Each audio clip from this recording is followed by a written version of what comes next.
All right, welcome everybody. Thank you, thank you, thank you. Thank you for connecting on my show today. Instagram. What's up, guys? What's up, guys? What's up, guys? How are you?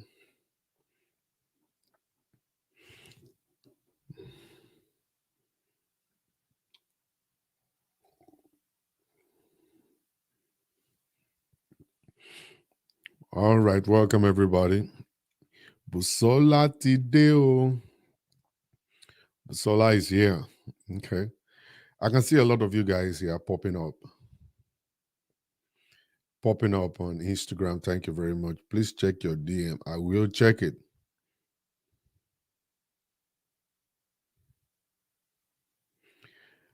I will check it. So, welcome everybody. Thank you very much. Really appreciate you guys. Where are we connecting from? Who's connecting? Who's connecting from Nigeria? Who's connecting from Ghana? Anybody from the US? All right, I can see a lot of guys over there. I did Dolakbo Oni. Uh Awoniyi, how are you? Bim Bim, what's up? I've been waiting for you. Wow, I am here. I'm here live. Connecting from Germany, brother Oni. God bless you. I did Dakbo Oni from UK. Awuni from the UK. Minneapolis is in the house. Lagos, Nigeria. The UK is in the house. Indiana in the house. San Antonio, Philippines in the house. Houston, Texas, live and direct. Pusola, Adeni, you are in Houston. You have not visited our church. You are not a loyal person. You are not a loyal follower at all. You are not a loyal follower. From the US, Canada, Highland, Dallas, that's good. USA in general, uh, Massachusetts. Okay, how you doing? California in the house. Ontario from Canada in the house. That's good. That's good. We love that. North Carolina in the house. New York City in the house. Right here. All right, welcome everybody.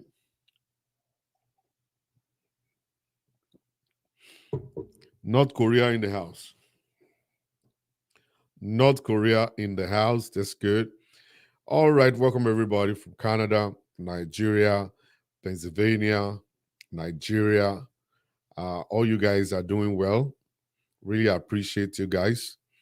My God, a lot of people from Canada are online today. My Canadian friends, welcome. Wow. Canada all over. India. That's good. Another person from Pennsylvania in the house. That's great. Manchester, New York City, Lagos. All right. You guys are popping up. All right.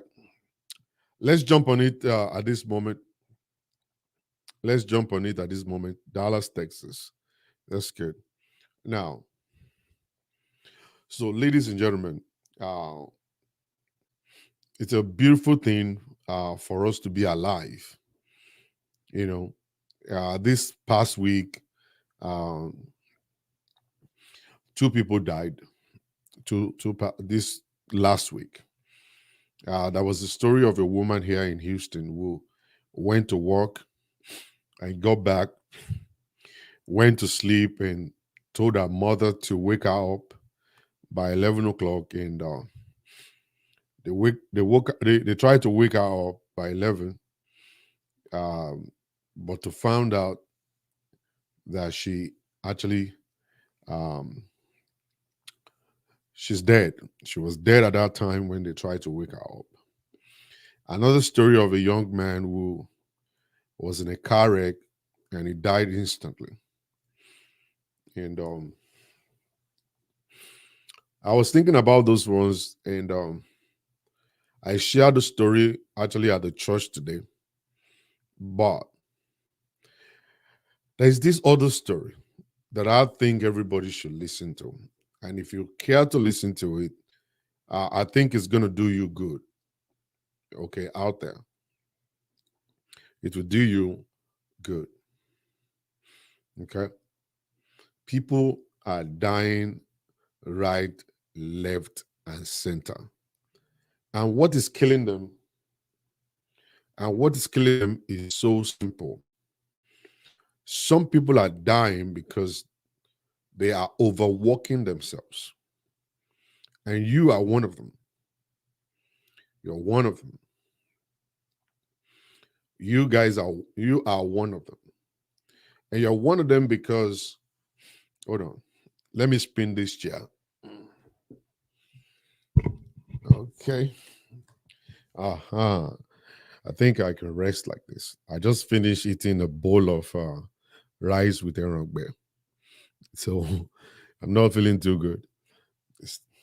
Okay, so and you are one of those ones who is overworking yourself, your body, you're overworking yourself, trying to do certain things. Some of you guys are trying to build houses. Okay, you're laboring and laboring. You want to build a mansion in the village, you want to build a mansion in Lagos, you want to do what the rest of the people who live in America, what they're doing, so that it's going to be a proof and evidence where okore okolole, okere okolole. That's going to be a proof of it. Okere okodele. And people believe that when you go to Africa, build a house in Nigeria or build a house in Ghana, wherever it is that you're coming from, you guys believe that that is when you are prosperous. And material things in Africa, they are the proofs that you're doing well.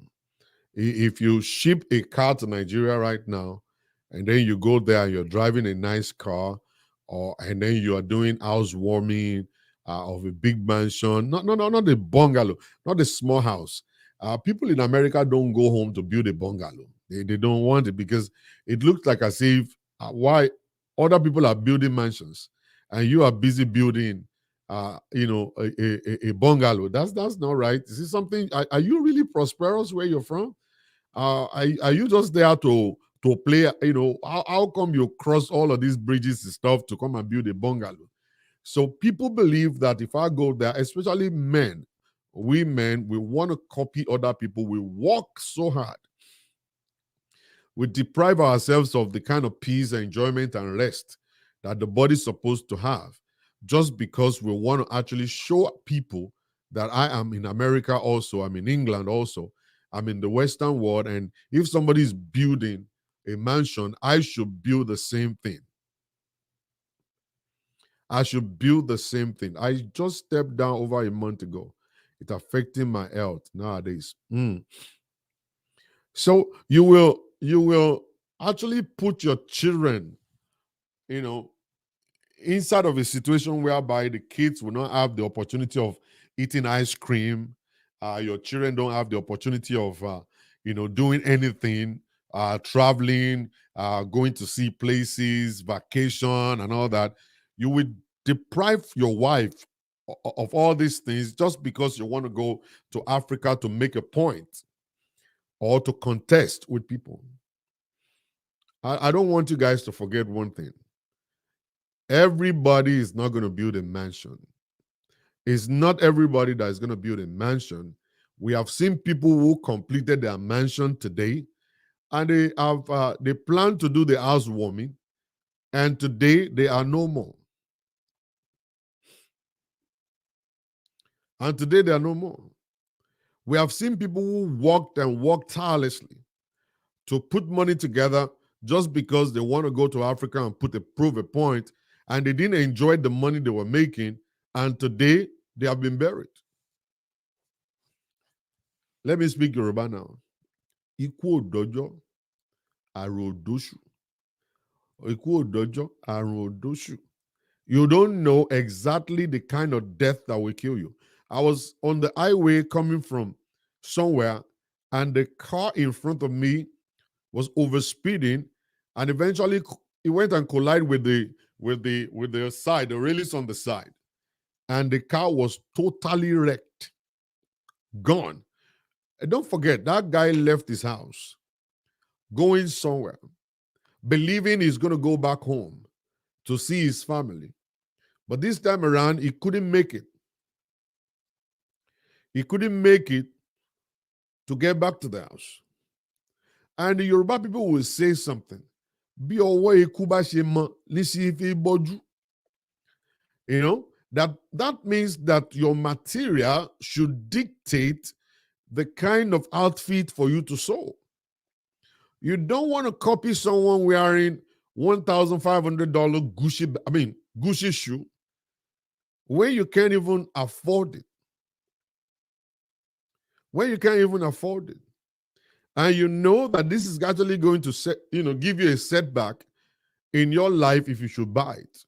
But because you're thinking you want to, that Yoruba, you see that Yoruba, that Yoruba is what's killing people. That Yoruba I just mentioned now. All right. And over you are now doing a lot of things to agbare oka. You're doing things that you don't have the capacity for.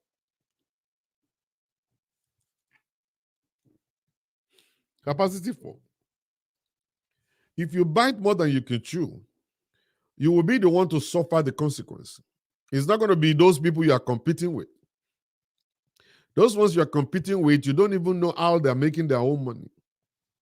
You don't even know where they're getting their own money from. You know, I've come across doctors who are doctors, medical doctors, but they don't have good cars and they don't live in good houses. If they decide that, okay, I want to contest with all of the other doctors, because everybody believes doctors are making a lot of money. If people still believe that nurses are making a lot of money, go and ask all these nurses. They won't tell you anyway. Nigerians don't come out. Nigerians don't like to speak the truth. We don't speak the truth. You know, all these nurses you're seeing, some of them are all the stuff they're buying is just make believe. They just buy them just to prove a point that I'm a registered nurse. It is not all of them that are making the kind of money you think they're making. But ìgbéraga ti pọ̀ jù. Ìgbéraga pọ̀. Ó ti pọ̀ jù. By the time they become registered nurse, they go and carry Range Rover. And they will be paid through their nurseries. Some of them will start pulling doubles and doubles and doubles. Just because owó ńlá ti pé. Owó gbọ́dọ̀ pé. It is not all lawyers that are making money. It's not all IT specialists that you see. Everybody's in IT. What kind of salary do you take? Oh, 160,000, 200,000. It's not everybody. It's not every IT guys that are making good money. If you want to now contest, with those ones making good money, you don't understand that these guys, they got 2, 3, 4, 5 jobs that they're doing. All right? Some of them are having other businesses that they do on the ground that you don't know. You don't have anything about. You have any idea about. But you continue to contest with them and run after them. And those ones are finding it easy to buy Gucci. Those ones are finding it very easy to build their houses. Those ones are finding it easy to buy Range Rover and all kinds of stuff they want to buy. I'm telling you. It's possible for you not to know, and you will continue to run and run and run and run after these people, and you will end up dying. But I don't pray for that. It's very good for somebody to have material wealth. It's a good thing to do so. Because in our own society in Africa, without the material wealth, without you having money, making money, it's going to be difficult for you to get respected. It's going to be difficult for you to get respected. People don't get respected if you don't have anything. I am trying. It's not a kind of a statement in African setting. People don't look at you trying. They want to see the result of your trying. It is the result of your trying that will give them, the understanding of either to respect you or to continue to disrespect you. It is when you start making money and you start building big houses and you start buying good clothes, that's when people will believe that, it blow. One can respect any to blow. To bati blow ó. In African setting, you don't get respected. They must have, people do ask you, they will say, what do you do? What do you do? They want to calculate how much you're making. They want to know your worth. Okay? The moment you tell them, I am a medical doctor, They will never ask you any other question but to say, Ekwele, sir, how are you doing, sir? God bless you. Come and sit down here, sir. Come and sit down. The moment there is doctor in front of your name, everybody believes you are making money. The moment they ask you, what do you do? And say, I'm a nurse practitioner. The moment they hear that, they know, this one is making money. Come here, come here, come here. The moment they hear you, I'm a businessman. When you say I'm a businessman, they will still go further to ask you, what do you deal on? And then you say, I'm importer and exporter. They will say, what are you importing and what are you exporting? And then you must to tell them that every week I ship 50 cars. I ship 50 cars. The moment they hear you say you ship 50 cars, they will put the math together and find out that this guy is spending thousands and thousands of dollars to ship cars. Then they start respecting you. All right? And I get to know this one because, I travel a lot. And I used to be this guy that love to, and I'm still the same guy. I love to wear t-shirt. Okay? I love t-shirts so much. I'm not sure why. It's just my thing that I just love to put on t-shirt. And, people have been talking to me about it. Pastor Shola, no. The way you dress is the way they respect you. They address you the way you are dressed. I was like, no, it shouldn't be like that. It's not like I don't want to wear good clothes, but it's just that we shouldn't just base prosperity on good clothes. But they said, no. So until one day I went to minister somewhere, and then when I got there, I was wearing my black t-shirt with the jeans. And when I got there, the usher by the door took me all the way to the back seat. I didn't struggle with him. I didn't tell him I'm here to preach or to speak. I didn't say nothing. Took me all the way to the back of the hall, and then sat me in one corner. That this one is Mr. Nobody. Look at him wearing t-shirt. Why will you wear t-shirt to a place like this? And took me all the way to the back. I sat down there quietly. So the organizer of the event, they now found out, they heard from somebody that I am actually in the auditorium. So they started looking for me all around. And then eventually I saw somebody looking for me. The person already passed me. Before looking back, I said, you are here. I said, this is where they asked me to see. I said, no, come to the front. So that person picked up my iPad. And as we were going, the usher that took me to the back saw her and said, no, let him sit over there. And the person now told her and said, this is the guest speaker. She was like, I didn't know. I'm sorry, sir. Sir. I was like, Kobama. No, ojú yẹn máa fi máa wẹ̀ forever and ever. Mi ò lè dáríjì yẹn láíláí. Because bó ṣe ṣe mí, àwọn ayé ṣe bẹ́ẹ̀. I was so mad that I was like, I wanted to curse her. That, do you think that everybody you see wearing t-shirt is a pauper, is a poor person? Is that what is in your mind? You are expecting me to wear suit to come here? I was so pissed off. Then I got to the place and luckily they gave me microphone. And that was my message. You know me, I know something know the rest with me.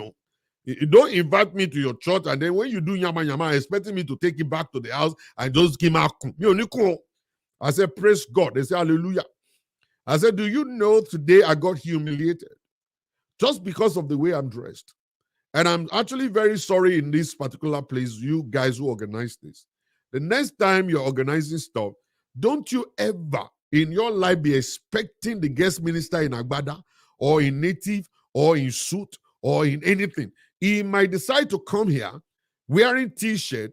That doesn't change who he is. Respect everybody that you see. You see, this same thing, you cannot correct it. It's not something that can be corrected. We were born with it. That's how we grew to knowing that the moment somebody is well-dressed, and that's why people now, they do fawaraja. You see, a lot of fawaraja they are in the society today that they will just dress up real good for them to be respected, and they get that respect. Either you like it or don't like it, either you want me to tell you, don't want me to tell you, those fawaraja people are getting the respect because when they come in, they get decked out. Okay, they wear nice shoes, nice wristwatches, nice everything. The moment they get to the auditorium, those are the people they sit on the high table or they sit them in the reserve center. Places and stuff. But when you are now casually dressed in African setting, you are Mr. Nobody. Secondly, then I was able to prove another guy, a friend of mine, wrong. The guy said to me, and I said to him, I said, no, it will not always work, with people who do understand value. And he said, how? I said, okay, we're actually going for one event. Okay, and the event that we're going, I wanted to show me the Ashonlale Yola. So this guy is always wearing Gucci everything. All right, me, I jump in my jeans and I put on my t-shirt. And I could remember that day was a Nike t-shirt with a white Nike right in front, and it's a blue shirt and a blue jeans. And when we got to the door, the guy that was standing by the door, the bouncer by the door, recognized me. And he shouted, Pastor Shola, Pastor Shola. I said, yeah. I said, come on. So he took me through the back door into the place because I will be speaking. And they left my friend outside because he doesn't have invitation. All right? Even if, because he was not invited. Okay? So he got stuck outside. So he continued to blow my phone up. Pastor Shola, tell these people. So I called one of the guys. I said, sorry. I said, my PA is outside. And my PA has got my books, and I need him inside now. And they said, oh, who is the guy? So I gave them the name, and I told them how he's dressed. So they went outside to look for the Gucci guy. So they brought him in. So he sat down on the front seat, looking directly at me. And I was kind of like looking at him, and we started laughing together. I said, Mr. Gucci. Mr. Gucci, what's here? Mr. T-shirt, look better. Okay, Mr. Gucci, what's here? Mr. Nike, look better. At the end of the whole stuff, I was able to prove to him that sometimes it's not going to work because there are some people with brain. They don't care. They don't care what you're wearing, but they understand who you are. Your person is very, very important. Your person is important. How many lives you have touched? Who are you in the society? What's your story in the society? Are you someone that should be respected or someone that is not supposed to be respected? Okay? They know you. Okay? So, but the issue is that it's not everybody that will do that. It's not everybody. I met someone that didn't know me at the door. The person could have treated me the same way they treated me when I went to the first place. And when you look at the Facebook guy, like people are putting there, this guy wears suit maybe once in a year. Okay? All these rich people that you see, they don't even dress like we believe they should dress. Okay? And I listened to one of the TGJC's message, and they said it's only poor people that needs a tree. A rich man doesn't need a tree to talk. They stand on the ground and people will bow to them. But a poor man will need a tree to climb so that people will look up to him. All right? And that's the problem we're having in our society. And everybody want to be on that level where we must be respected, where we must be celebrated. So we actually now start walking. The system in America is designed for everybody to work 40 hours a week. To work 40 hours a week. That's what it's designed for. They understand why they have given us 40 hours a week to work. And the reason is that they want you to work 8 hours a day and go home and spend the rest of the time resting, taking care of business at home, be with your family, and live a good life. Spend the money you're making. Okay? Set up vacation time. Have family life. Spend time with your family. And that's the reason why they created that you should work 8 hours a day. And if they want you to work overtime, it's not a compulsory thing for you to work overtime. They will come to you and ask you, do you mind working today 12 hours? If you say no, there is no law that is holding you responsible for you to work like that. No, there is no law that is making it like that. So if you decide that I'm going to work overtime, I want to work 12 hours, I want to work 16 hours, I want to work 24 hours. I remember when I was in Schlumberger, all of my colleagues will be going on vacation. Then they will say, oh, Shola, do you want to work? I said, yeah, I'm working. Africa, Africa, Africa, Mo dẹ̀ ti sọ fún àwọn ará Áfíríkà pé tí n bá dé pẹ́rẹ́ ìpadàbọ̀ Abidjan mi ò ní dà. Mo fẹ́ di Ọlọ́ládé Mr. Money. Mr. Money no dey waste time. Mr. Money was to ease your mind. Mr. Money no dey waste time. Mr. Money want to ease your mind. Mo bí mo ṣe fẹ́ Áfíríkà sísá. Mo mọ àwọn tí wọ́n ń retí pé kí wọ́n deport mi. Mo mọ àwọn tó ń retí pé kí wọ́n fi mí ṣe ẹlẹ́yà. Mo mọ àwọn ọ̀tá alẹ́ ní mádẹ́yìn. Mo mọ àwọn ọ̀tá tó dúró tì mí gígí bí iṣan ọrùn. Mo mọ àwọn ọ̀tá tí wọ́n alẹ́ ní mádẹ́yìn. I know all of them. Yes, sir, I'm working, sir. So, you see, with this mindset, it actually kept me at work. The time I'm supposed to be resting, the time I'm supposed to be doing stuff. No, I didn't do it. I was just working and working and working and working. Just working.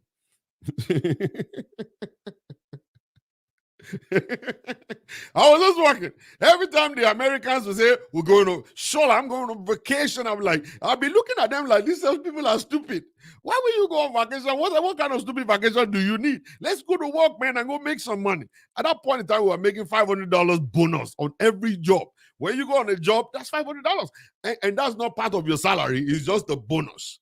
Okay? Now I started calculating that, okay, you guys want to give me 2 weeks vacation. I know, let us multiply 500 by 2 weeks. That's a lot of crazy money. No, I will work. Sorry, sir. Keep your vacation in your pocket. And if nobody is working, I'm going to work for this guy if he's gone. I'm going to work for this guy if he's gone. And that is part of how we kill ourselves. And when I had my appendix ruptured on a job,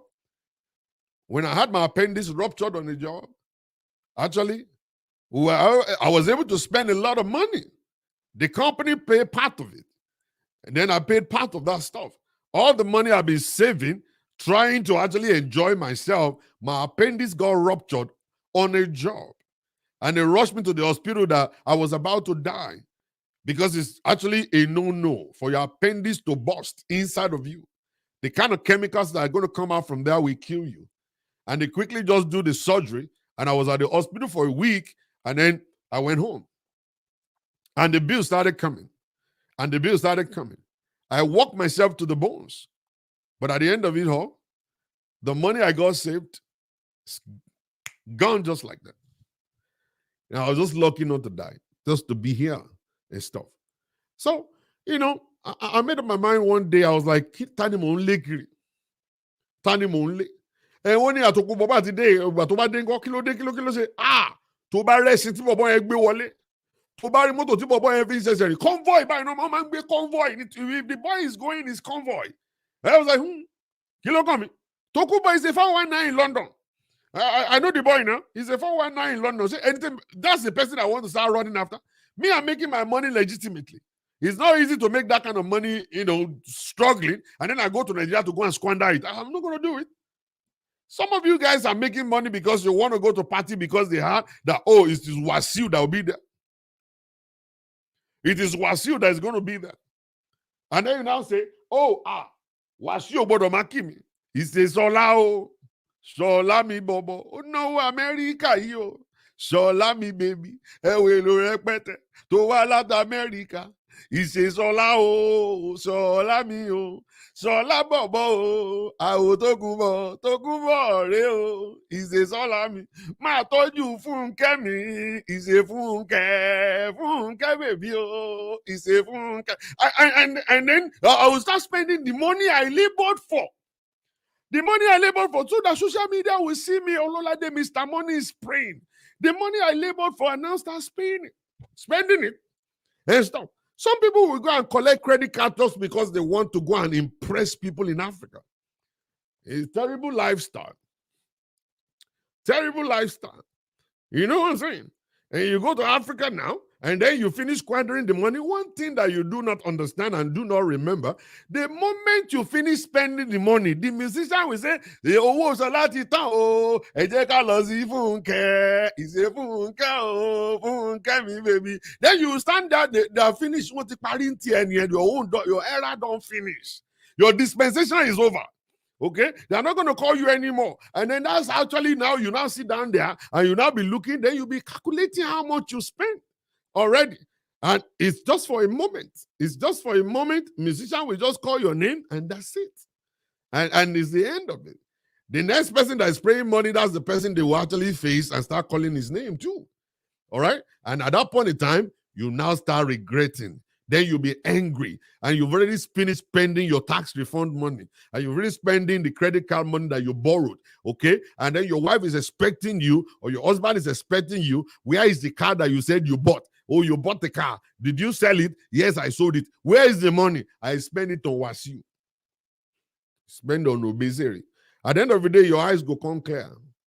The people who are spending Wasiu, those ones no be ordinary people. If you don't understand, those ones they no be ordinary people. Those ones they are bringing shaka of money. Those ones are not borrowing credit card money. Oh. Those ones are not doing double shift like you're doing. Oh. Those ones are making money. We don't know how. We do not know how they're making their money. And you don't too. So if you decide you want to copy them, you want, Mubeki, I want the reign of dollar to fall. Then you are going to be putting yourself inside of a mess.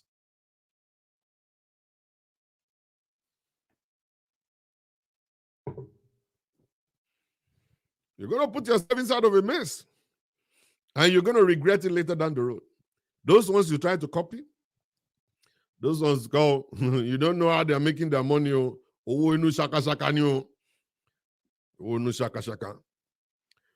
it's bringing me to the story of today. I'm going to allow you guys to make a call if you want to. All right. Now, what is the problem that I see? Is that this particular young lady here who died, there's a different one. This one, she died in California. She died in California. A woman died died here in Houston too. I spoke about it at the church today. But this one is in California. Actually reserving this story for my online people. You know, she died. And what killed her? Family in Africa. No. Family in Africa. How? Actually, I don't want to believe that the family in Africa killed her. I want to believe that she wasted her own life by herself. And it has happened to me. That I left America, I went to Nigeria. And at that time, I was using one particular stupid phone like that. And a friend of mine saw me. And he said, Shola, Shimoli ja phone. And I told him, I said, I don't think so. I said, this is the phone that I use. All that. He wrote it.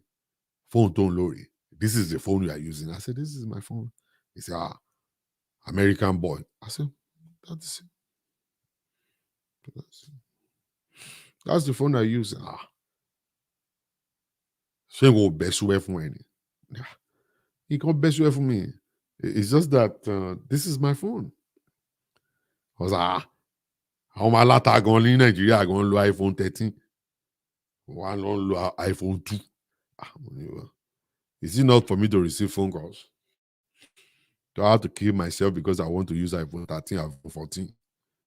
I said, my phone. I said, you can't. And that gave me one idea. And that's the reason a lot of people run. They run and run and run. They want to prove a point in Nigeria. Let me not lie to you. The people in Nigeria, they have money more than you guys. They have money more than you guys. And when I say they have money more than you guys, I mean they have money more than you guys. Don't be looking at the ones that are poor, because the ones that are poor, they are not people you should be looking at. You used to be poor too. And I want to tell you the truth today. You used to be poor too. There was a time that Onkiri Nibadan, Mosalagbafo Nibadan. Yeah. So some people are going to actually be in my own shoe. At that point in time, every time somebody comes from America, I will run to their house thinking maybe they're going to give me shoe, they're going to give me stuff. You are no longer on that level. We have moved. Your level right now is $30. Your level right now is Dangote. Your level right now is not those people. So if you continue to look at those ones and say, Nigerians are poor, no, you used to be in their shoes.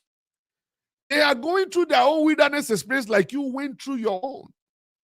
It is not all of us that were born with silver spoon in our mouths. Some are born with silver spoon, but we are Jagoni. If you will remember those days in Ibadan, in Ikeja, in Lekki, in Ogbomoso, in Ijebu-Ode, in Akure. You will remember those days when you were born into Okiri. Okay? Okiri mai. You want me? Okiri akara. I know you. I can recognize you. You want Okiri akara. Ever man go. Ever to go. Now you are the one now in America. Oh, what did that? They could listen. What did the nurse? You are now nurse right now, and then you are now counting dollars, and then you are now looking at Nigerians as who the people. You used to be poor. Don't come and tell us lies here. You used to be poor too. Don't look at the poor Nigerians that are coming on social media to beg for money. Those are not your mates. What's your age? Check your age and check Otedolas age. Check your age and check Ngote's age. And check them out. So those ones that are still poor, those ones are not your mates. Those ones are not the ones you should be looking at. Look at the ones that are your mates that already went through the time. They are now in Lagos. They're in Abuja right now. They're doing businesses, and those guys are buying brand new cars, cash down. Those ones are buying cars, cash down. They're building mansions with their own money, not loans, not credit cards. Those are the ones that live in Banana Island. Your mates, they live in Banana Island. They are not living in the inside of the street. Your mates, they are making it. Don't be looking at the ones that are poor. Those ones are actually paying the price of their own life. They will soon get to where they will break through. Okay? So when those are the ones that you use as a standard, you say, I go on social media a lot because this is where I live. You know, this is where I make my money. All right? So I'm always here. All right? I go to pages where they celebrate weddings and celebrate birthdays and stuff. I see people my age spending money. Okay? When they throw money, they're throwing bales of money at people. Okay? Those are the people you should now go and sit down and look and say, I am poor. And for real, you are poor. Why did I say you are poor? Because you wait for 8 hours a day salary. Without the 8 hours a day salary, you can't eat, you can't pay your mortgage. The house that you live is a mortgage. You didn't own the house, 30 years mortgage. The bank will come and take your house if you refuse to pay. Your car, they will come and take it. They will come and take your car. This overseas country, you are still poor. You are still a poor person. Because you have some tertiary money because of the dollar power over that Niger money, 700 naira to $1. That stuff will bring you up. That stuff will make you feel important, will make you feel rich, but you're not. Compare yourself with people who are based in Nigeria and they're buying houses in Banana Island. You're talking about houses that are like almost about 300 million naira houses. So we need 300. So we need 300 million. Do you have 300 million? Where are you going to see it? 300 million.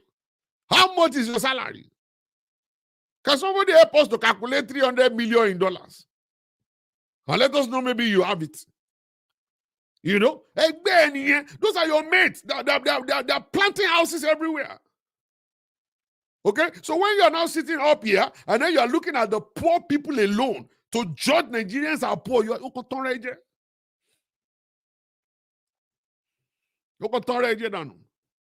okay? You're supposed to now look up and say, that's why you're living here. God just covered you. He just covered you. You don't understand, Jack. Boys are making money in Nigeria. And you sit down over here thinking you are safe. There's no country that is safe. No country of the world that is safe. I'm telling you the fact, man. It is only people in America that will give you $2,000. They will call you like 50 times, like as if to say they're giving you 500 billion. Hello? My money that is in your hand. My in your hand. Where's my money? You say, hey, Lulu, again. $2,000. Move away $2,000. You have not able to. And when you're not for me 300 million now. You know that kind of stuff. It's only people in America that will be shouting because of $2,000. We're still poor. The house you live is not your own. Your car is not your car. And that job is not even your job. They could fire you anytime. All right? Or fire you anytime. So when you sit there, $428,000 equals 300 million. Thank you very much for that. You see what I'm saying? How many of you got $400,000? How many of you guys that are looking at me now, you got $400,000? Okay, how many? Even let's not leave the 400,000 alone. Let's talk about 28,000. How many of you get that? How many of you get $28,000 in your bank account? How many of you? And then you now look in Nigeria and say, Nigerians are poor people. It's just only the poor ones that are still coming. They call them the upcoming. They are not where they're supposed to be. I will show you men in Nigeria that are your age mates. The people you're supposed to be contesting with. They live in Banana Island. They live in Abuja. They put their own house cash down. It's not about mortgage. The cars they drive is cash down. It's not car notes. It's better for you to wake up now. So it's not the Nigerian people who are pushing you. Okay? So when those people are saying no money, you be telling them, I got no money too. I got no money too. I got no money. Got no money. Now, you are not supposed to allow someone in Africa to push you. And the funniest thing is this. Then you are the one paying the school fees of their children going to school. You are the one giving them money every month for this. You open a store in Nigeria. You hire them to work for you. They will chop everything. They are clean. And one day, you have not even bought a house. You don't even have a land in Africa.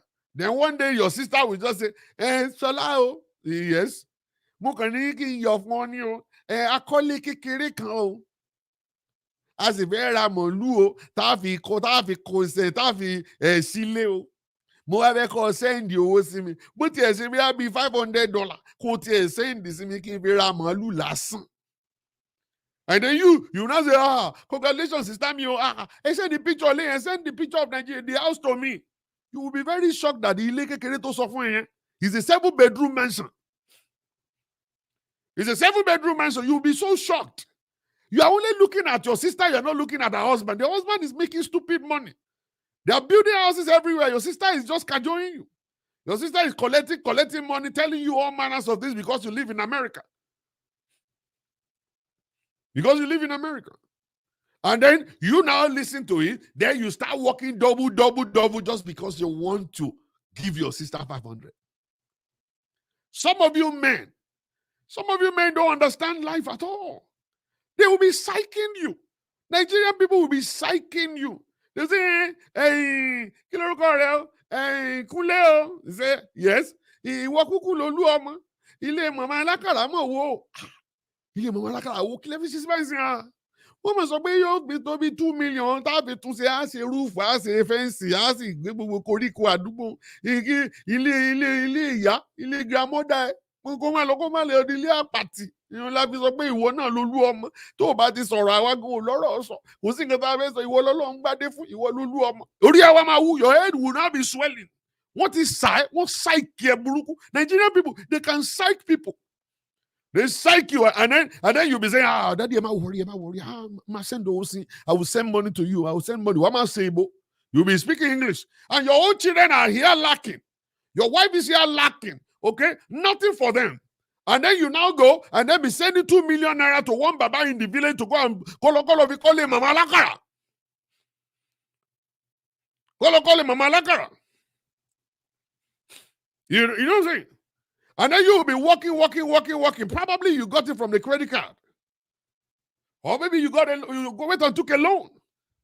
And they're psyching you. And all of them will start building houses, and then that's when your eyes go clear.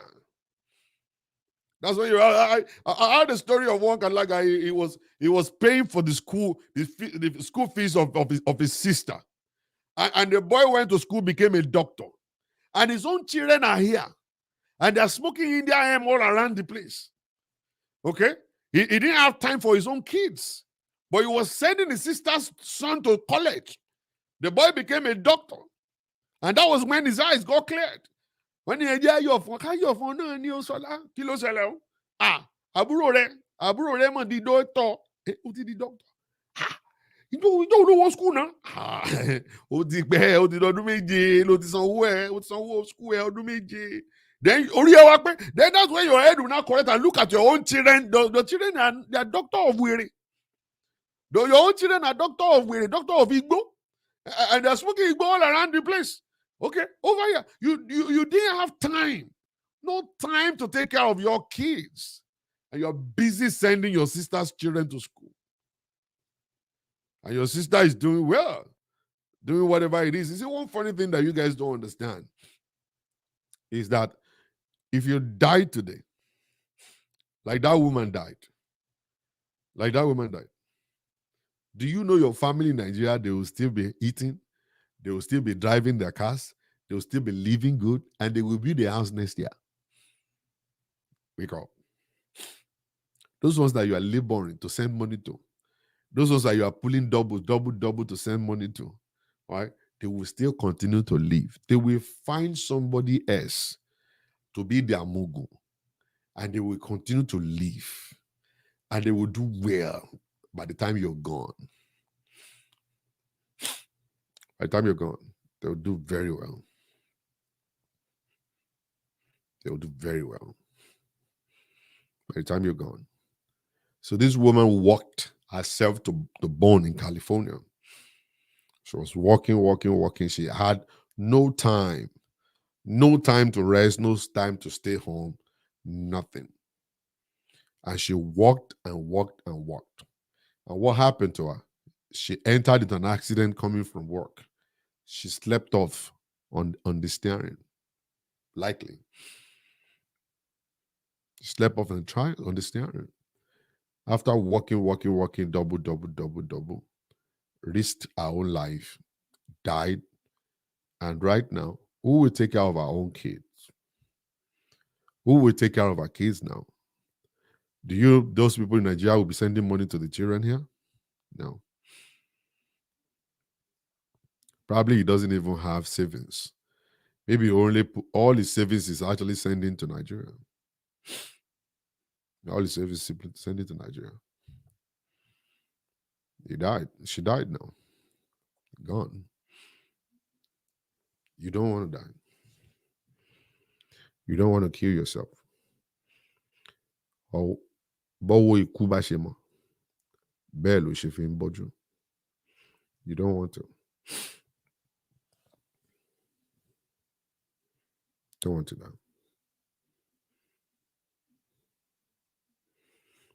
Life insurance. That kind of a woman that is sending money to Africa can never have life insurance. Unless they have life insurance for her at a job. And do you know how many years will take life insurance to kick in? It take a long years for life insurance to kick in. And it's very funny. Very, very funny. Is there anybody, you got something to say, you can make a call? You can make a call. Let me put the number here for anybody who would love to call. You want to make a call, you can call.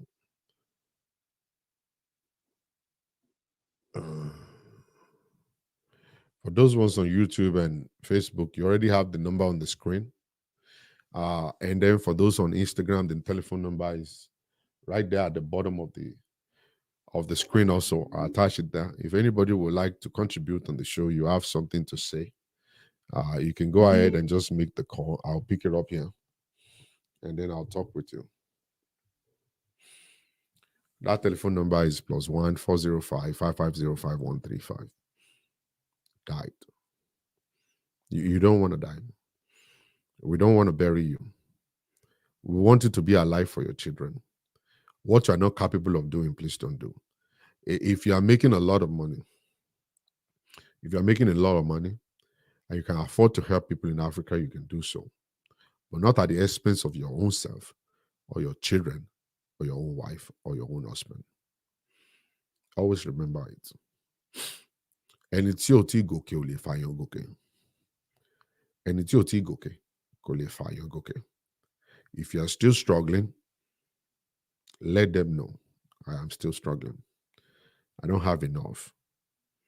I'm living in a 1-bedroom apartment. I can't do anything right now. But be praying for me. As soon as I make a lot of money, enough to take care of me, my family, I will definitely remember you guys.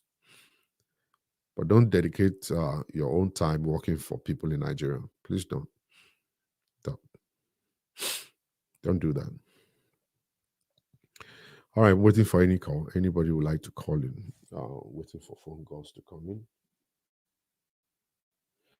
Waiting for phone calls to come in. If anybody is willing to call, what do you have to say? Do you have any advice for us? Do you have a story for us? Do you have a question for me? I will be willing to answer your questions.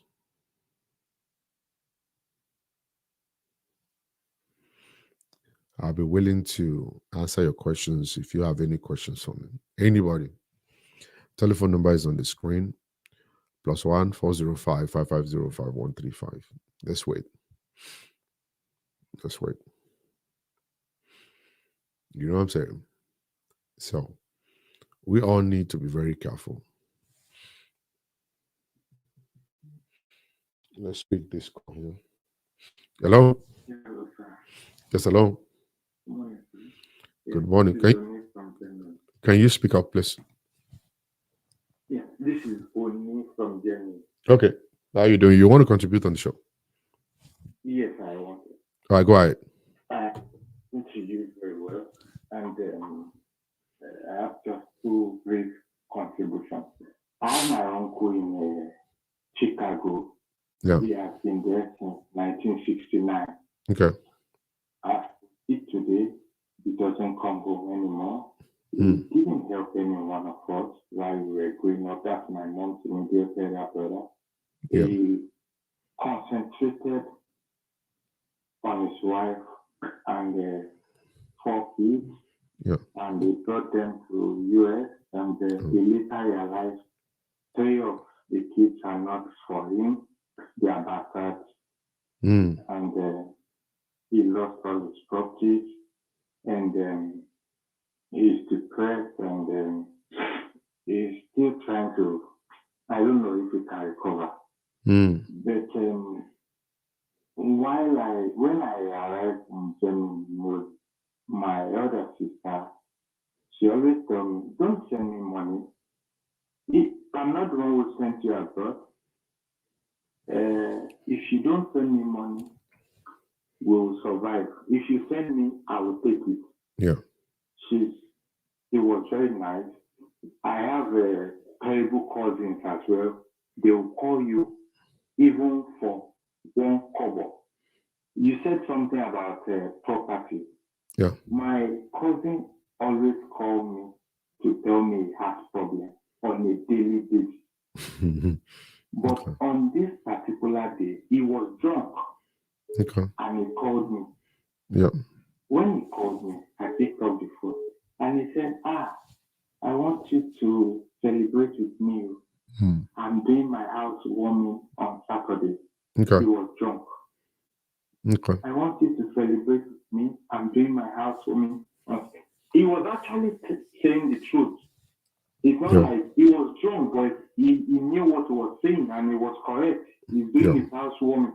But he never told me he even bought a land. So, but that day he was drunk.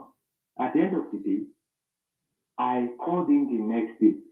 I said, know. So when are we opening your house now? He said, did I tell you? I said, you told me yesterday that. He said, jokingly, now that you have known at least, you can still celebrate with us now. You can spend money at least. Okay. Let's use it to buy drinks. Yeah. So that's my experience. It's just similar to what you said about the. Yeah. Just be careful, my brother. Just be careful sending money to anybody. Make sure you first of all take care of yourself. After taking care of yourself, you can remember people in Africa. But those people in Africa, if you're talking about the ones that are poor, please leave them alone. You used to be poor too. There are times whereby times you are actually on the street selling things, bread, pure water, and all that. Then some of us worked as laborers, to get to where we are right now. Nobody cares. For example, in 2020 during the COVID, I went home 4 days before they closed the airport in Nigeria. I never knew they were going to close the airport. Okay. I had the intention of spending 2 weeks at home. I ended up spending close to 4 months. I was stranded. So, and the people that have been respecting you, the moment they realize this man is stranded, there is no more money, no yafu anymore. Yeah. True attitude. Of course. I saw their attitude. Yeah. The first week, second week, third week, 1 month, everything was fine. After 3 weeks, you're supposed to leave Nigeria. If you didn't leave Nigeria after 3 weeks, you're going to become nonsense. I arrived March 21. I left ending of the airport was closed. I had to fly through Cotonou. Yes, I didn't even know the German embassy have already done their evacuation. I went to the German embassy on 2 occasions to tell them I'm stranded. Because they have done their evacuation and there's nothing they can do. So at the end of the day, I saw a different attitude. But when I arrived newly, everything was fine. Okay. So now when you arrive newly, you are still loaded. The moment you spend 4 months, you are no longer loaded. You are looking at them to give you things. So they will definitely just rubbish you.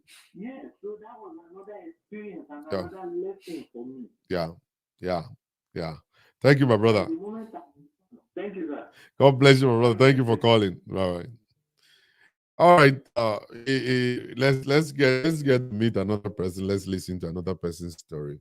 You have a story to share with us. I'll pick up your call and we can listen to your story. You have anything you want to say to us? I'll pick it up. Please don't destroy your life. Don't destroy your life. You need to be smart. Be very, very smart when you're dealing with people in Africa. You used to be poor too. Don't forget. Don't ever forget. Because of this 5 days enjoyment in America, you have already forgotten you used to be poor. That you couldn't eat 3 square meals in a day. You've forgotten that you sell pure water. You've forgotten all that. Please don't forget. Always remember. It's part of it. That's the way life is. Life is always like that. Everybody's going to pass through it. Everybody will. You cannot be a savior to your family. You can't be a savior to your family. All right? Your dad and mom, it's very compulsory for them to give to them. Your brothers, they need to walk the way you're walking. Every one of them must to pass through their own. You cannot be helping your brother, sending money to your brother all the time. All right? When you're doing that, they're only going to continue to use you. And by the time they will call you, like this brother's cousin called, they will call you and tell you they're actually trying to dedicate a new house. And you don't even have a plot of land. And they'll be lying to you all this while, collecting all your money and stuff. So it is better for you to first of all take care of yourself. All right? Take care of yourself first before you remember another person. And that's what you learn on the plane. When they tell you, in case of anything, there'll be this oxygen mask that's going to fall off from above. First of all, insert your own before you try to help another. They always tell it to you. And that's supposed to be the way life's supposed to be. Take care of yourself first. Okay? Don't come to America the second day you want to start sending money. Some people have become victims now. And at the end of the day, their life is messed up. Because when they entered America, instead of them going to school, then they were busy saying, oh, I have to go and work in the factory. Then they ask you why. You say, you are not the savior of the family. You are not the savior of the family. First of all, make sure you upgrade yourself. Be able to cope with the new environment that you're living. you will find out that Bioshefilesi will make you to work in the factory for the next 30 years.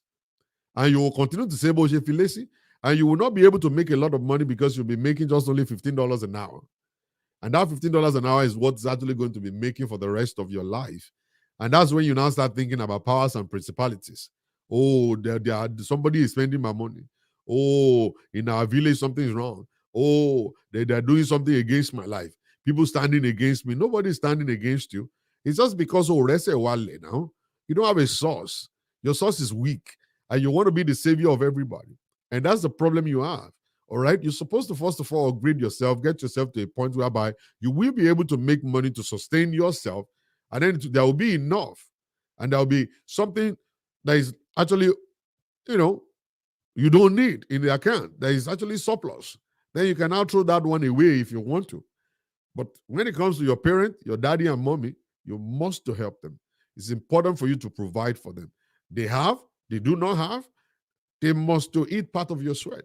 But when it comes to your uncle, your brother, your niece, your whatever, okay, let them labor. Let them go through life the way you went through life. All right? Nobody gave you anything. Nobody gave you nothing. But you succeeded. Okay, thank God that you live in America right now. Even though you are not rich, you are still pretending to be rich. At least Ashiri Ebo. At least Ashiri Ebo. All right?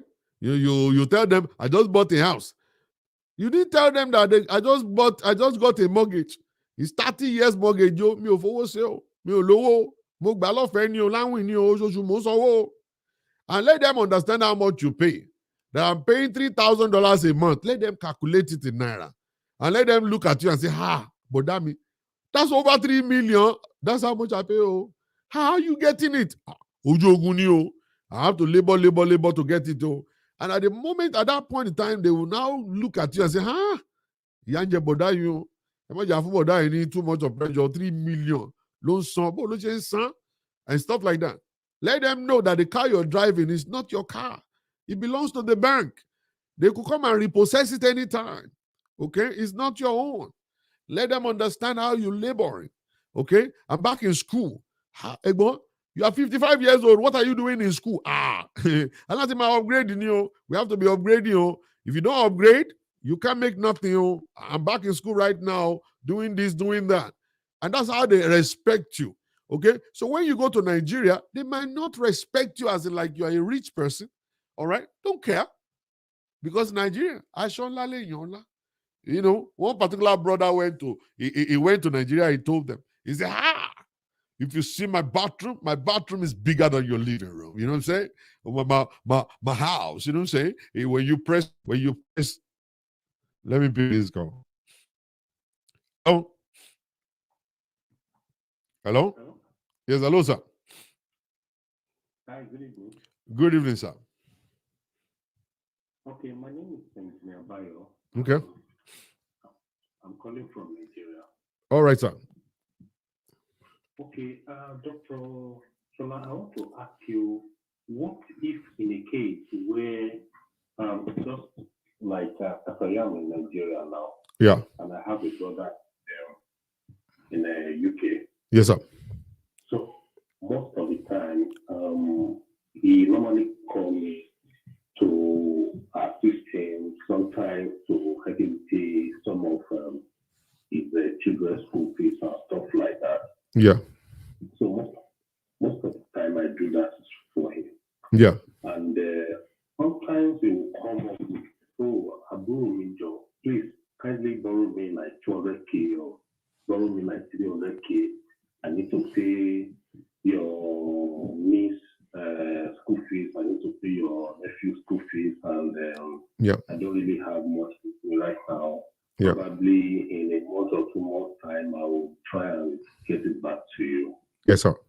But then I try to do that for him. You understand? Because it's more or less like a father to me, because he's like a senior brother. So we don't have a father again. So we see him like our father. Yeah. So sometimes I use that to just encourage, like, what if my father is asking me for those kind of help? Yeah. Obviously, I'm going to do Yes. So I've been doing that for him, and sometimes it's even go beyond finance. Sometimes even try to put aside my work. Sometimes when we need my work, my service, I need to quickly do one or two things for him and stuff like that. Yeah. I've been doing that, but then it's quite funny that my girlfriend used to, because my girlfriend also know about that. Yeah. And my girlfriend used to say that, are you sure this your brother that is always calling you for money? Yeah. Are you sure it will get to a point that he might probably need himself, and are you sure it's going to come true? Mm-hmm. You know, as a man, I always like, no, how can you be so this? I don't think I'll need this help, and if I need this help, I believe they will at least what I've done for him. Yeah. But recently, I'm trying to relocate. Okay. It's very, very funny. And this is so it's amazing that the whole thing that the lady was telling me actually played out. Yeah. Recently, it's not as if I actually need that money. I call this my brother for just speaking. Yeah. My brother will give you the story. My brother was giving me story.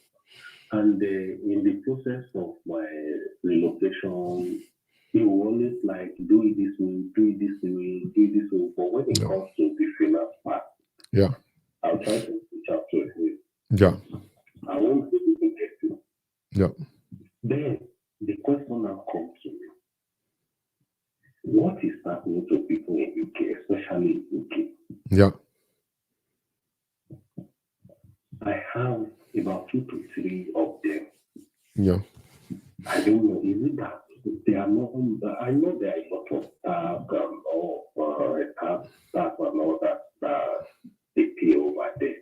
Yeah. But then, if you see 50k, if you have I think if you have £50, you should be able to spend somebody 50k or maybe £60. Yeah. By the time you come to Naira. Mm-hmm. So I don't understand what is happening. That people in UK, I don't know whether intentionally they're data gone or truly they don't have the money. Okay. Let me answer your question real quick. Okay. Let me answer your question real quick.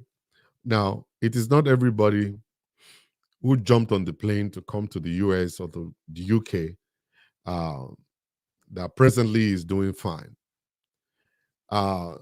Information is the key when it comes to prospering. You understand what I'm saying, sir? Now, you should have asked your brother or your uncle, Egbon Kile in Shale overseas country. The money you are giving him is actually your own money. It's not like you're borrowing it. You are working so hard in Africa to make the money you are giving to him. Okay? So why are you not working like I'm working in Africa? You are in a country where they have a lot of opportunities to make a lot of money. What exactly is wrong with you, uncle? You didn't ask him that.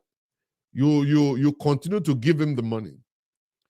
Number one thing is that it's possible for him to be lying to you.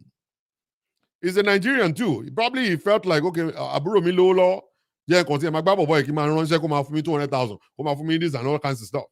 All right, he might be doing that. Number two is that probably that brother is lazy. Okay, there are so many lazy people here. They don't want to work. They don't want to do nothing. They live off of women because they have a penis. So they believe women, especially the single mothers, they lack penis. So when they carry their penis to the single mother's place, those single mothers will be feeding them, giving them money. Okay? So they don't want to work. They're lazy people. All right? And then number three is that they don't have information. Some people will come to America like this that say, I'm doing master, I'm doing PhD. PhD without money.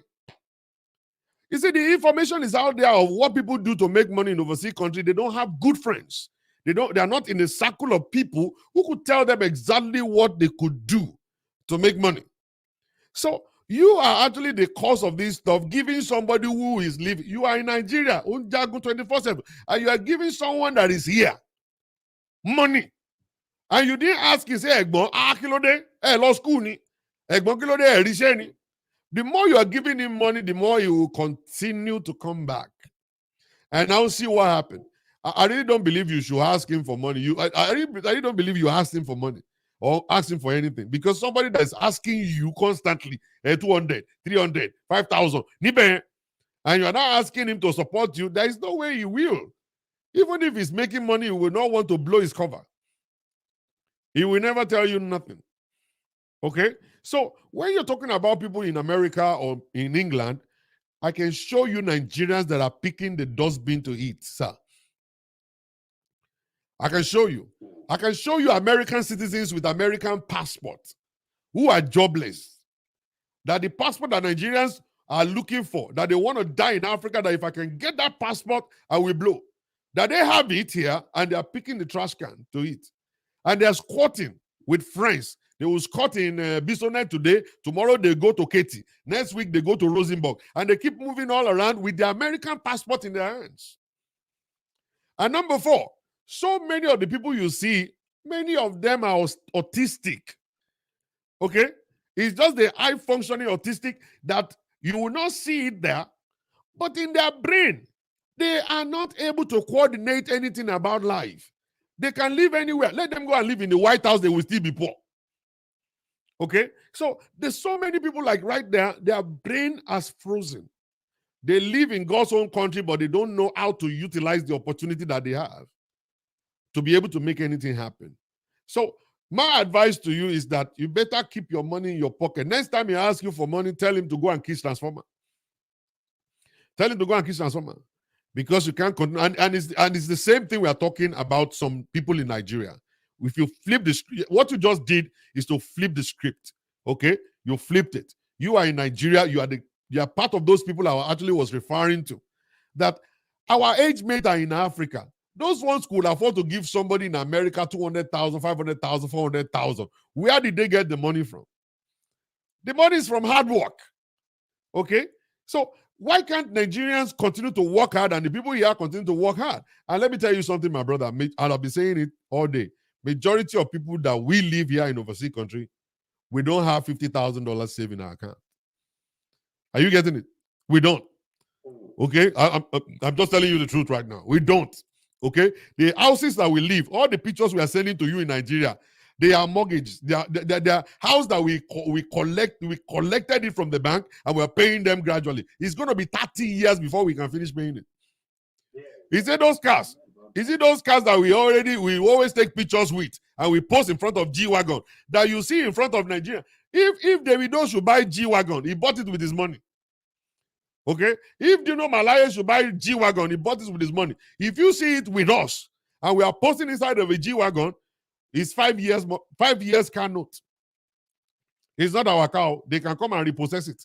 Okay? So the issue is that when you now have somebody in overseas countries sending money to Nigeria, people should respect him. He's doing it in the cold, in the sun. The weather in Houston is so crazy that it's so hot that it can be almost about 100 degrees sometimes. And inside of that hotness, we go to work to make money. Inside of the cold, minus 28 degrees, we go to work to make money. And then people in Nigeria will now call you to be lying to you like your uncle was lying to you, has been lying to you, collecting your own money. Okay? And that's exactly the message I'm telling people today. Sir, the best thing for you to do, you are processing to relocate, keep your money in your pocket. The next time that guy calls you, tell him to go and kiss transformer. That you cannot help him. Yeah, you cannot help him. You're sorry, you can't help him.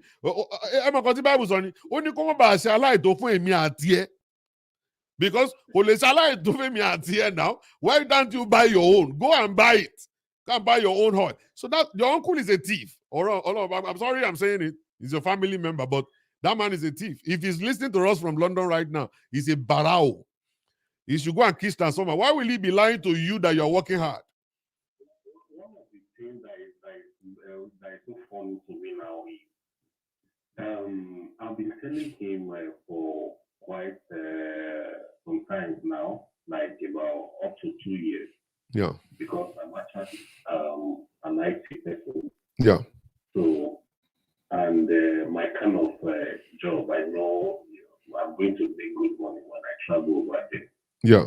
So, discussing and in most of the discussions, he always do as if he's going to show on time, he's going to help when the time comes and stuff like that. Mm-hmm. But then, sometimes early last year, Mhm. I was supposed to pay for, there is something they call COS. I Yeah. wanted to use that route to get to UK. Mm-hmm. So that's a bit of sponsorship. So Oh. I was supposed to pay for that. And that would cost me about, only the COS would cost me about £10,000. Yeah. So with some other expenses and all that, I'm Yeah. calculating about 13 to 14 million naira. Okay. Meanwhile, before that time, my brother told me that in his church, Mm-hmm. there's always a lot of that COS for them. Okay. So they bring it for them because it's one of the heads in the church. Okay. So they bring slots for them. Sometimes in a year, it gets up to like two slots. I realized that he's just giving it to his children. Almost all his children now out of the country. They're already in UK. Okay. So, but then he's not showing any sort. It's even part of the reason why then my girlfriend was telling me that this your brother that is doing as if he's going to help you. Are you sure he's going to help you when you actually need his help? Mm. So, but then I now realize that Mm-hmm. it's as if this guy is just using my head. It's using your head. I've spent over 2 million naira for somebody who is in the UK. Yeah. Honestly speaking. You know something, my brother? Let me tell you a story of one guy in America. The guy went to Nigeria and he started bragging. His bathroom is bigger than their living room. His bathroom is, the toilet seat is gold, everything. And he was just telling them all kinds of stuff. And everybody, they were all like looking like him, like, oh my God, when will I go to America? Oh my God, to enjoy like this brother. I go and enjoy you. So one day, one of his cousins mistakenly got a visa. And then he landed in GFK. He bought a ticket, didn't tell his uncle. He bought a ticket, he bought everything. He landed in GFK. He called his number. So when he called his number, he picked it up. He said, hello, who is this? That one I said, Ego, Kule ni. Kule wo. Ọmọ Yologi. Kule. Kí ló ń ṣe ní America number call fi pè mí ni pé mo ti dé o, mo wà ní GFK wá gbé mi o. You know say, mi ò sí lé. Ó máa tó bí oṣù mẹ́fà kí tó dé. Mo travel. Ìyàwó yín kọ́, ìyàwó mi wà l'Afghanistan. Ó ti traveling nurse ni ìyàwó mi. Kò sí lé.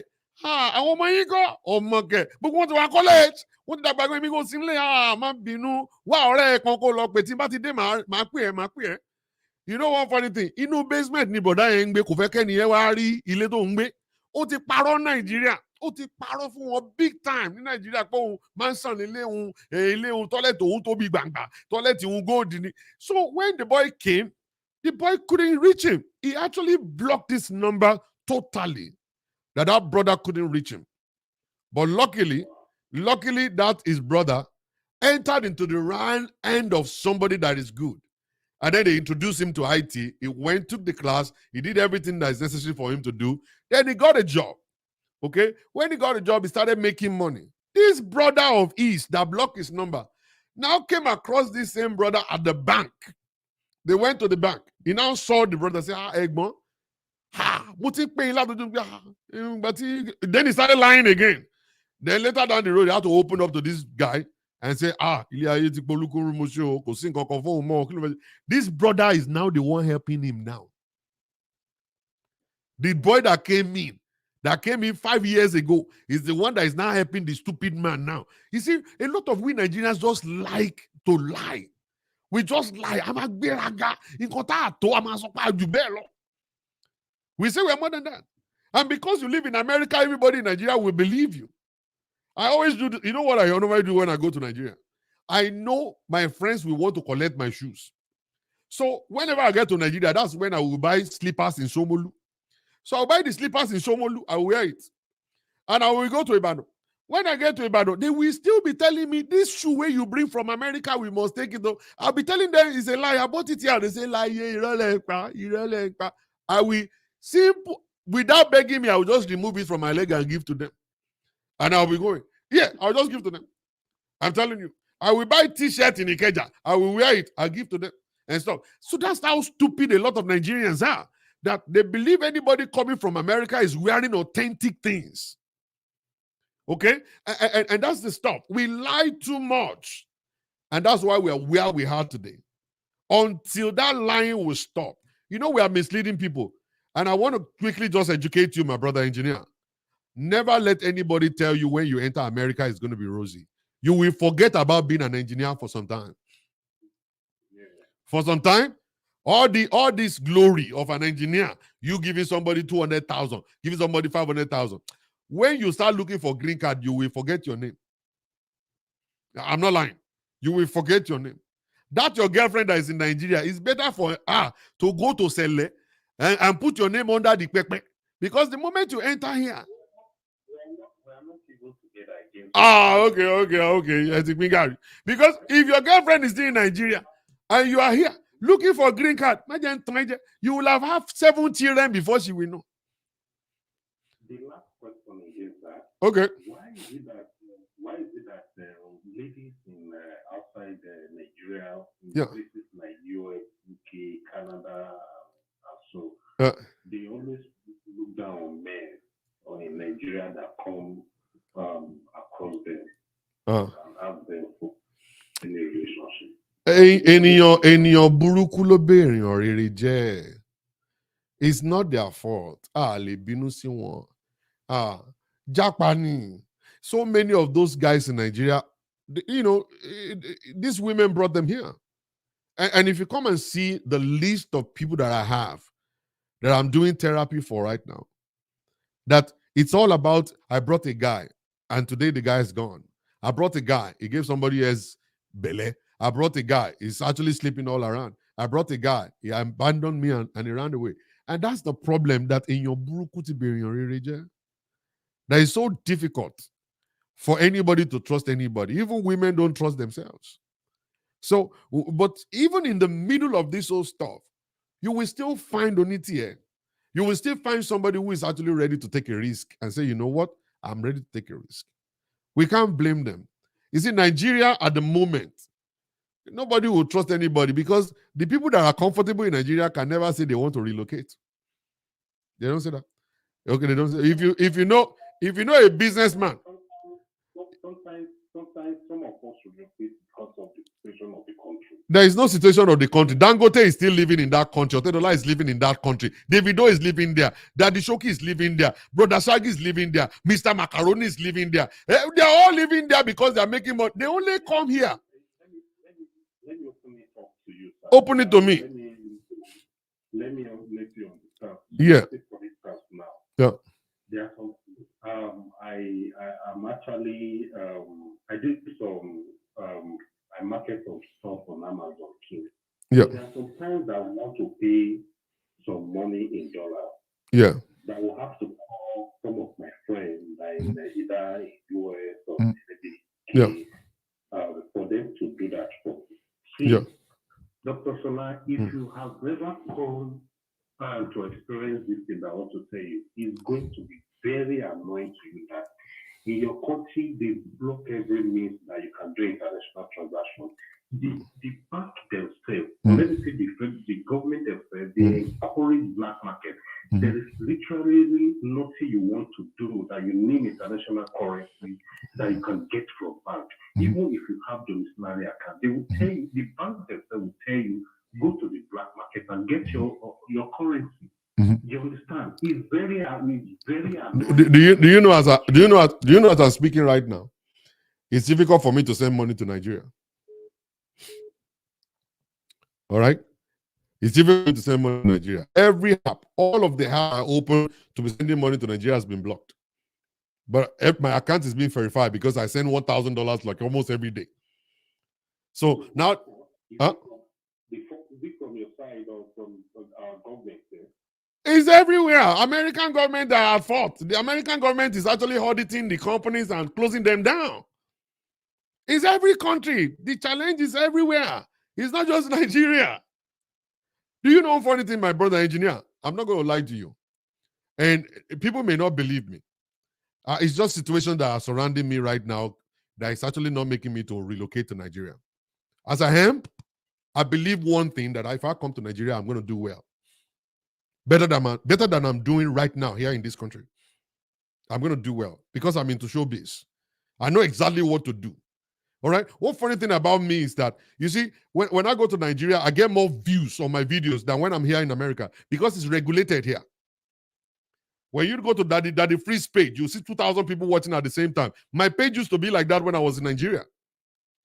Do you know how much money I'll be making right now if I have 2,000 people watching me? Do you know how many places I'll be preaching right now in Nigeria with almost every corner that are churches? Do you know how many places that I'll be preaching right now? There was a time I had 48 invitations in Nigeria alone. Do you know the kind of money I'll be making every day of my life? By now, I'll be in movies. I'll be acting movies right now. By now, I'm going to have my own platform that I'm going to be doing skits because it's easy to get cameramen down there. It's easy to get people that wants to act down there. Over here, everybody is survivor. That's the mode they have.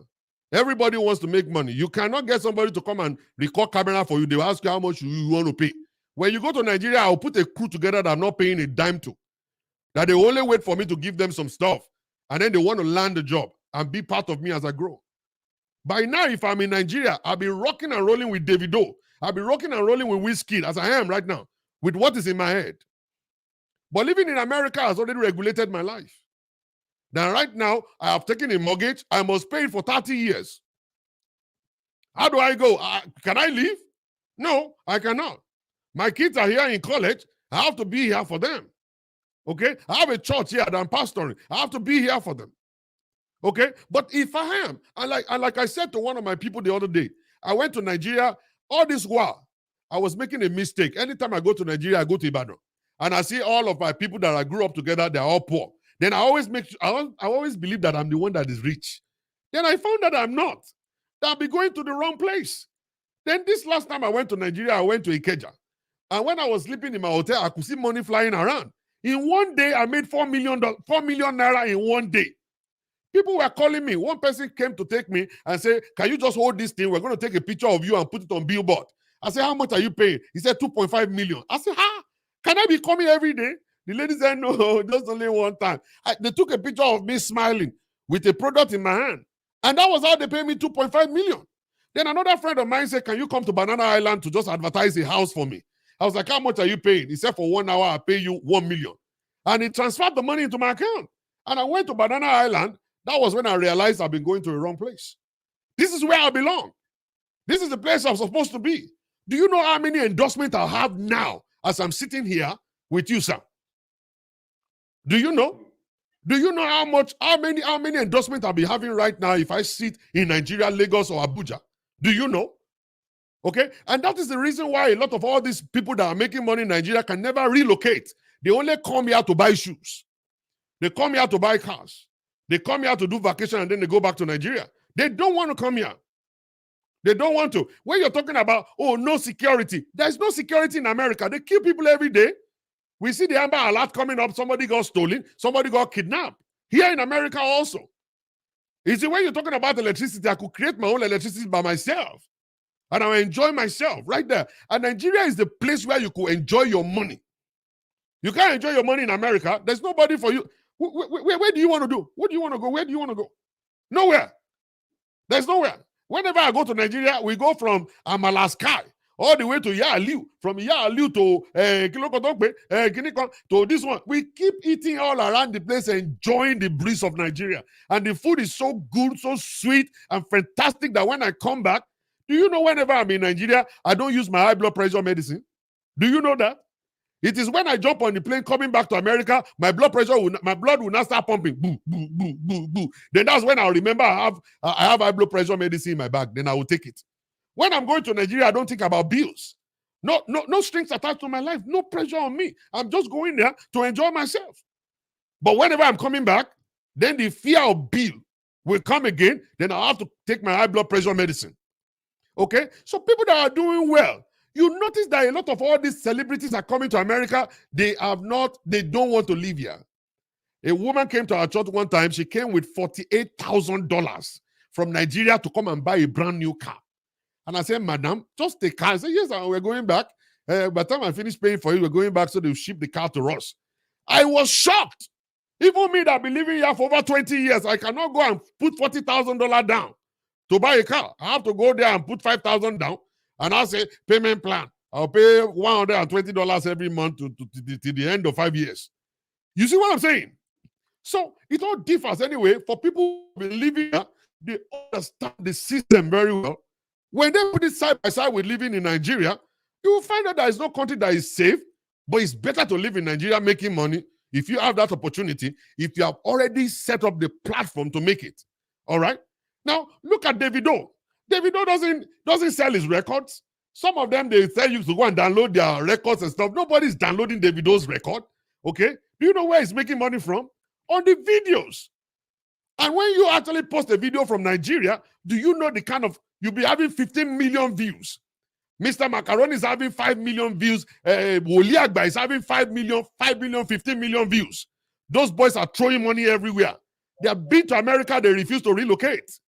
They've been here several times. They don't want to relocate. Look at AY. AY is making stupid money. He will only come here, collect our money, and go back to Nigeria to his mansion. You know what I'm saying? And that's the way they live in it. That's how they live their lives. But because we were actually not well educated at that time, we didn't know what was going on. We decided, oh, when I go to America, my life will change. Although your life will change as in like you'll be able to hide. Nobody will know what you're eating. Nobody will know how much you have. In as much that you are able to take a car and get a house and then start taking picture and all kinds of stuff.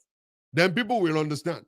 Oh, boy, it's blow. Oh, blow. You want to call only more blow. You want to more láti lọ cover to mortgage every month. Oh, láti gbé cano jáde, insurance on your car, telephone bill, light bill, gas bill. All those things will kill you. Okay? And sometimes you don't even want to go to work because you've been working. The challenge that is facing you every day at work will not want you to go to work.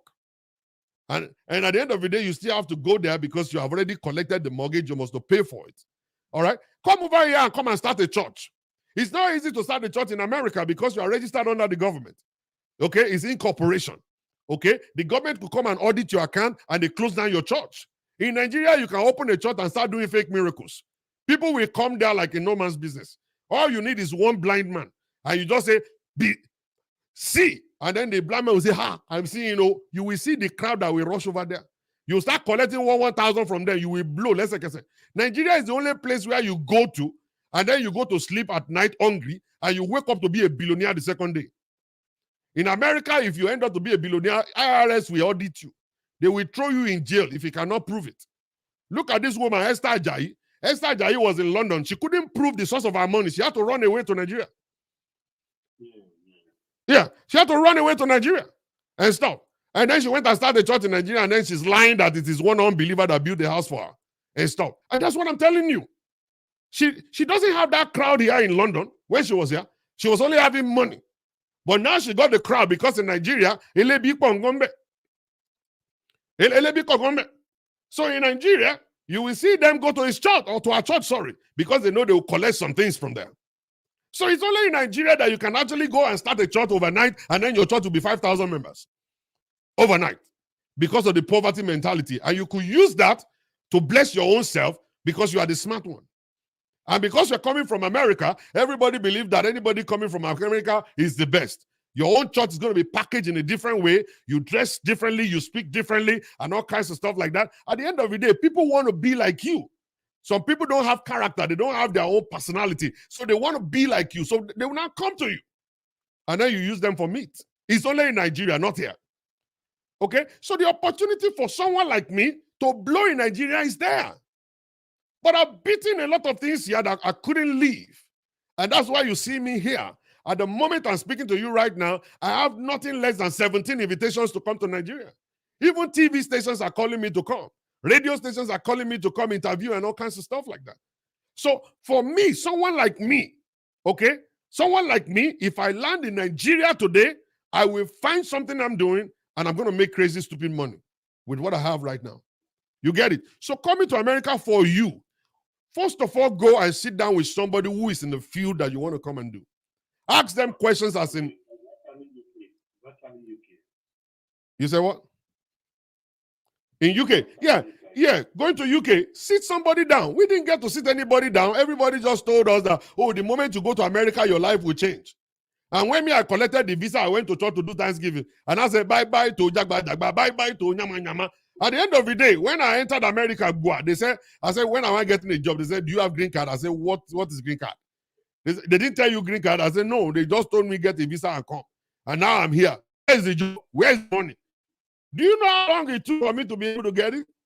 I went to work in a factory. I worked on the roof. I was scraping ice. I was being paid $7 an hour. Okay? That was one day I looked down and said, and I was thinking,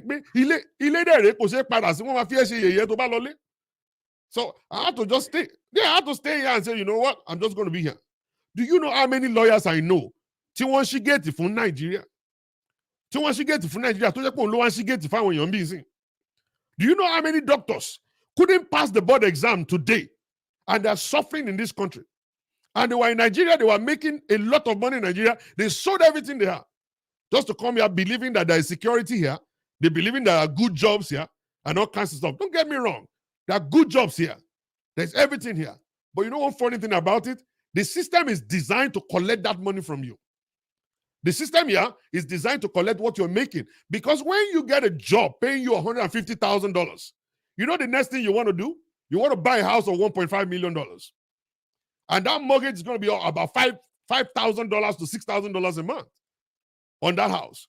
And then when you're making $160,000 a year, that's when you want to drive a Range Rover or you want to drive a Bentley.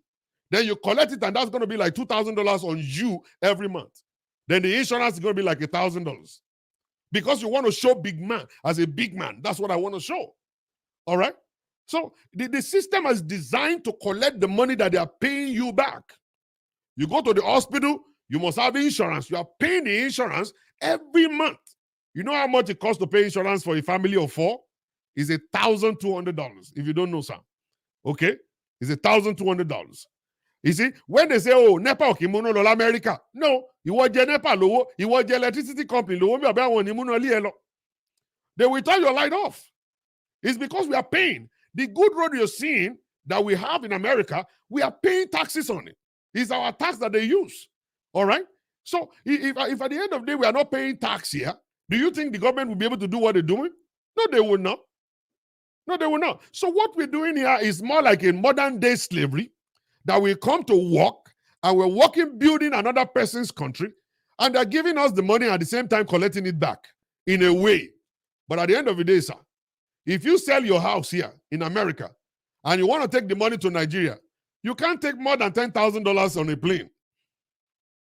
You can't take more than $10,000 on a plane. And let me tell you something. Even that money, you're still going to pay money on it. Okay? And you cannot finish paying your mortgage until you will die because you continue to pay tax on that house. You pay insurance on that house until you die. In Nigeria, when you build your house, that house is yours. So you look at what I'm saying. Look at what I'm saying. Alagbara long bill overseas country. Alagbara long bembi. And these are the things that people will not tell people in Nigeria. We are here struggling. We are hustling here. Anytime you see us buy new shirt, let me tell you something. I squeeze away out in it. And even if we have the money to buy it, I'm telling you, we work tirelessly to make that money. It's not easy at all. We buy everything we buy. We buy salt, we pay tax. We buy needle, we pay tax. Whatever you buy, you must to pay tax on that stuff. So it's not like we go to the store and just buy anything. You pay tax on everything. Even water, they collect money for the bottle. The water we are buying, we pay for the bottle before we buy it. Okay? So a lot of different stuff is on our neck here. That's why people who come to America and they stay here for too long, they tell themselves, what am I going to Nigeria for? I'm in this system for too long. I can't go back there to start all over. Let me just stay here. And then they stay there. But someone like me, it's so many times I just sit down watching TV and it will flash through my eyes that, Shola, you are getting old. You're getting old. Money is waiting for you in Africa. Money is waiting for you in Africa. Then I'll look at the kids. Am I going to leave them? How about my wife? Will I leave her? How about the church? Will I just walk away on them? No. I have beaten all these things. I must take care of them. I must have to just tell myself, you know what? Forget about the money in Africa. I'll just stay here. Once in a while, when I go to Nigeria, I said I want to go to Nigeria to go and rest. I'll be preaching all around the places. The only place, the last time I went to Nigeria, every time I finish preaching, sir, they will collect my account number, they wire 2 million, 1.5 million into my account. I was like, hey, who does this? You go to preach in a Nigerian church in America, they give you $200. In Nigeria, I will just look at the money and say 1 million, 2 million. I don't think any country and stuff. Okay? But the issue is that it's only for 2-3 weeks. After you stay there for 3 weeks, you won't get that kind of money again. Okay? So you need to run away. And then you go back again after 3 years. Then you start collecting the money again. Then you run again and come back, and then come back and collect the money again. For the preaching, for someone, you preach for 45 minutes to 1 hour, even 30 minutes sometimes, you collect 1.5 million. Why won't people be pastors? Everybody wants to be pastor now because the honorarium is good. It's fantastic. Huh? It's a business. So the issue is that there is money in Nigeria. Don't get food. Don't be food at all. All of these big pastors, they had the opportunity of running away to come and live here. They have visited us. They were staying in people's homes. They see how the husband is going to work, and when the wife is coming, the husband is leaving. That they don't even have family life. They are working. Those pastors could see. Okay? One pastor came here to start a church. After 3 months, he packed his load and went back to Nigeria. He said, forget it. I'm not coming here. This place, you. I'm going. These people can't give you kobo. And so he left. He went back to Nigeria. In Nigeria, it's a game of number. If you have 300 people in your church, sir, and they give you 1,000, that's 300,000 in one service. Okay? And how much is 1,000 naira? They give you 1,000 naira in 300 places, that's 300,000 in one service. And then I actually declare 7 days meeting. So multiply 300 by 7. That's 2.1 million naira in 1 week for only me. Why won't I live a big life? And you tell me to come and live in America. I'm not coming. I will stay there, I'll be collecting my 1,000. That's what I'm going to do. And that 1,000 is just regular offering. Tithe has not been included, though. Building a pledge is not there. Prophetic offering is not there. By the time I had all that kind of stuff to eat, I'm actually going to be making like about 5 million right there. You know what I'm saying? Will I now leave that to come and stay in America where I'm going to be working as Uber driver? Or go back to school to go and be learning something? No, I'm not going to do that. I will not do that. I will stay in Nigeria and be collecting my money. All I'm going to look for, I'm going to be creative. I'm going to look for a way to actually be very creative about my ministry and turn people's head upside down and continue to collect money. Mama Jarem Ashereni, Mama Jarem, Mama Loko, big English. The Hebrew interpretation of this word is Jahu. When Jahu is equal to Raka, Rakalulu is the meaning of God's grace. All of you say, preach on, pastor. I will collect all your money. So that's the stuff, my brother. So prepare yourself to come to overseas country. You must be fully ready, number one, to get a stay. Number two, you must be fully ready to go back to school. You must understand what you want to do, how you're going to do it. All right? And number three, when you marry the wrong person, you're doomed. Many people marry for green card or for stay, and they marry somebody wrong. And it's very, very, very, is there constantly that people are in a rush to get stay and to get green card. They just marry anything. And then 2, 3, 4, 5 years in the marriage, they actually enter into abusive relationship. And now they can't get out because now the woman is saying, I'm not giving you divorce and all kinds of stuff. You see what I'm saying? Okay? So if I want to make money in Nigeria, I know how to make money in Nigeria. Don't tell me, oh, there's no money. There's stupid money in Nigeria. Stupid money. It's just because you are not creative, that's why you're not making it. So for you, you're an engineer, you're into IT, all right? Weigh that option very well. First of all, come here to visit. Don't quit your job in Nigeria, all right? Don't sell your properties in Nigeria. Don't sell your car in Nigeria. Come over here and visit. And when you are visiting, please, don't stay with people that are going to lie to you. Stay with people that will tell you the truth. Then you go weigh your options. Look at the system and say, is this system good? Can I just maintain my visitation and just be coming? I'll just be coming. I'll just visit. I'll come and buy something. I will establish a relationship with the British government to continue to give me visa. I will come in and I will go. I will come in and I will go.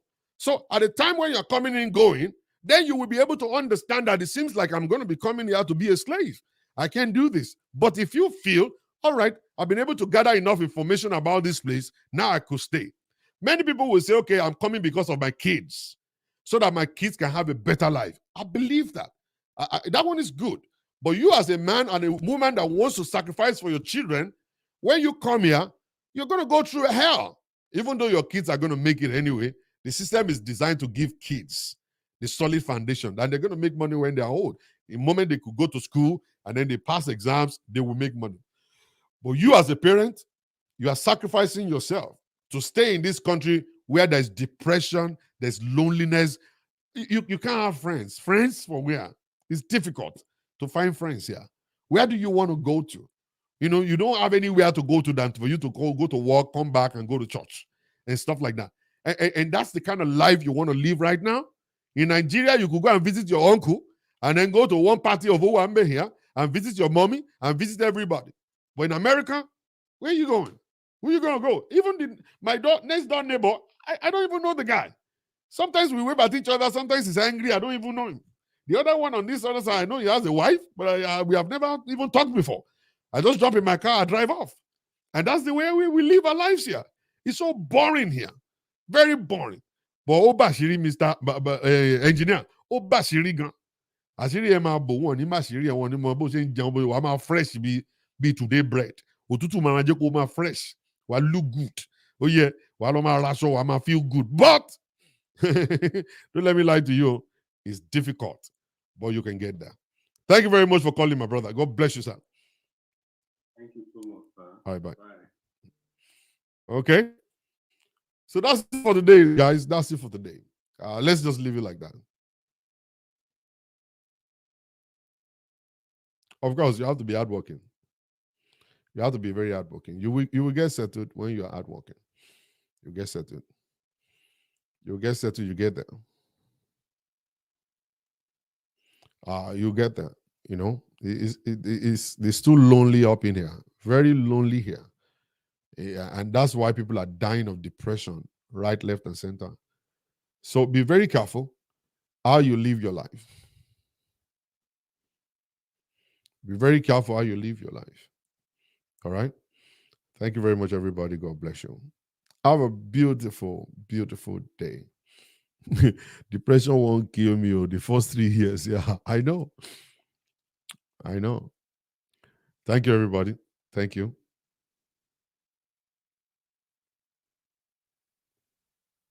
Thank you very much, everybody. Thank you. God bless you. God bless you. God bless you. So if you have not yet followed my page, please follow me on Facebook, follow me on Instagram, YouTube, subscribe to my channel, and kindly share this broadcast with people, your friends that you know on your page. And thank you, guys. I love you.